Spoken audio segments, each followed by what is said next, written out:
Imagine-toi plonger lentement, presque cérémonieusement, au cœur d'une renaissance qui ne demande pas la permission. Là, dans cet espace intérieur que personne ne peut envahir, les silhouettes floues de tes anciens détracteurs s'agitent comme des ombres prises de panique devant une lampe qu'elles n'ont pas allumée. Elles dansent, se tordent, cherchent une issue, mais la lumière que tu émets maintenant est implacable. Elle ne juge pas, elle révèle. Et ce qu'elle révèle les terrifie. Visualise une tempête qui ne naît pas dans le fracas habituel des éclairs et des hurlements de vent, mais dans le silence le plus absolu, celui qui précède l'aube quand le monde retient son souffle.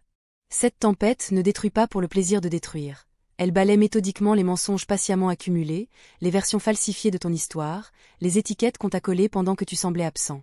Et quand le dernier voile tombe, tu apparais, non pas fragile, non pas vengeresse, mais invincible. Un phénix qui n'a plus besoin de se consumer pour renaître. Il s'est allié au feu, il a appris sa langue, il a fusionné avec lui. Ce qui en sort n'est plus de la chair fragile. C'est un alliage céleste, un acier forgé dans les étoiles, une matière que le temps et la malveillance ne peuvent plus entamer. Ton histoire ne continue plus. Elle se réinvente, lettre après lettre, respiration après respiration. Elle défie les chaînes du passé avec une élégance presque insolente, une sauvagerie contenue, une liberté qui ne demande l'autorisation de personne. Et dans ce réécriture silencieuse, il y a une musique indomptable, celle d'un être qui a cessé de supplier pour exister. Envoyé ici non pour te sauver, tu l'as déjà fait toi-même, mais pour marcher à tes côtés sur ce sentier de foi vivante, de foi qui respire, de foi qui sait. Prépare ton cœur. Ouvre grand tes oreilles intérieures. Ce qui va suivre n'est pas une consolation, c'est une cartographie sacrée. Salutations à toi, être désigné bien avant ta naissance, être qui refait surface aujourd'hui dans ce sanctuaire de lumière pure et non négociable. Avance sans te retourner. Laisse derrière toi les échos fatigués de leur voix, leurs surnoms moqueurs, leurs tentatives pathétiques de te réduire à une anecdote. Ne t'attarde surtout pas dans le vide qu'ils ont creusé autour de toi en espérant que tu t'y noierais. Ce vide n'est pas une pause zen. C'est une terreur qui s'est déguisée en tranquillité. Un piège en papier de soie. Ils pensaient pouvoir s'extraire discrètement du cyclone qu'ils avaient eux-mêmes déclenché avec leurs murmures venimeux, leurs sous-entendus, leurs sourires en coin. Mais il a suffi que ton nom réapparaisse, même une seule fois, dans leurs échanges pour que leur masque se fissure comme du verre trop fin.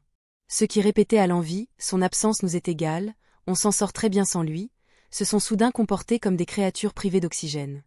Dès que l'on prononçait ton essence véritable, c'était le même rituel pathétique. Balbutiments incoherents. Quintes de tox nerveuses. Changements brutaux de sujet. Rire forcé qui sonnait faux dès la première note. Il pose encore des questions sur nous, lançait l'un, la voix tremblante sous son indifférence de façade. Ah, le mythe se dégonfle enfin, raillait un autre, jusqu'à ce que la réalité leur revienne en pleine face comme un boomerang trempé dans l'acide. Leur moquerie n'avait fait que nourrir ta légende. Et puis l'enquête a commencé, presque malgré eux.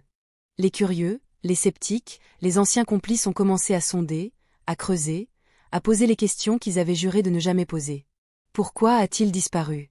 Qu'est-ce qui s'est vraiment passé?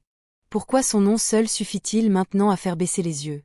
Pourquoi l'air devient-il soudain plus lourd quand on le mentionne? Ils sont allés interroger ceux qui t'avaient approché de près. Les faux amis. Les traîtres de l'ombre. Ceux qui se vantaient d'avoir « gagné » contre toi.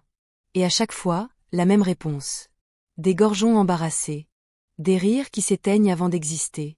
Des anecdotes soigneusement édulcorées pour masquer des cauchemars qu'ils n'osent même pas se raconter à eux-mêmes. Leur pouvoir sur toi s'est évaporé comme de la fumée dans le vent. Nous reprenons maintenant au chapitre où tes adversaires se sont courbés, non sous tes cris, non sous tes menaces, mais sous le poids invisible de ta simple absence souveraine. L'ordre cosmique a tourné autour de ton axe silencieux. Tout le monde l'a senti. Personne n'a eu besoin d'explication. Ce retrait absolu a semé un doute existentiel dans leur version officielle des faits. Il existe un type de silence qui fait plus peur que n'importe quel hurlement. Celui qui murmure sans un son. Je ne suis pas détruit. Yemer assemble. Yemer icharchi. Et quand je reviendrai, ce ne sera plus pour me justifier. Ils étaient trop occupés à fêter ta supposée chute, à trinquer sur tes cendres imaginaires, pour remarquer que tu ne faisais que te replier stratégiquement, comme un arc que l'on tend au maximum avant de décocher. Quand on leur a demandé, très calmement, quel tourment exactement lui avez-vous infligé? Le silence est tombé comme une toile d'araignée géante. Et ce silence disait tout. La culpabilité les dévore de l'intérieur. Elle fait vaciller leur voix sans raison apparente. Elle les force à fuir leur propre reflet dans le miroir. Ils savent. Ils se souviennent de chaque mot, de chaque regard, de chaque coup bas. Mais avouer serait affronter la version de toi qui a traversé leurs ténèbres et qui en est ressortie transfigurée. Et ça, ils ne peuvent pas le supporter. Toi, être marqué par les constellations invisibles, tu es devenu une légende que l'on évoque à mi-voix, jamais en plein jour. Une vibration qui contracte l'espace autour d'eux. Une présence qui rend l'atmosphère plus dense, sans que tu aies bougé un cil. Ils la ressentent dans leurs os, mais ils ne trouvent pas les mots pour la nommer. Quelque chose en toi a muté. Un ingrédient secret, une variable qu'ils n'avaient pas prévue. Et l'ironie la plus savoureuse reste celle-ci. Ils étaient persuadés de t'avoir décodé. Ils te croyaient prévisible, malléable, définitivement cassé dans la forme qu'ils avaient tenté de briser. Pendant qu'ils se délectaient de tes blessures supposées, tu engrangeais des leçons que l'or ne peut acheter. Pendant qu'ils diffusaient des récits de ton déclin, tu construisais pierre par pierre une architecture intérieure inédite. Pendant qu'ils claironnaient leur triomphe illusoire, tu dressais la carte complète de l'arène, y compris les zones qu'ils pensaient invisibles. Ils ont interprété ton silence comme une capitulation parce qu'ils n'avaient jamais rencontré un être capable de se transmuter dans l'obscurité sans tambour ni trompette. La vraie métamorphose ne s'annonce pas sur les réseaux. Elle ne fait pas de live. Elle ne poste pas de story, avant, après. Elle arrive un matin, complète, achevée, et elle fiche d'effroi ceux qui croyaient te connaître. Tu n'as pas flanché, tu t'es recalibré avec précision chirurgicale. Tu n'as pas sombré, tu t'es affûté jusqu'à devenir tranchant comme une lame de lumière.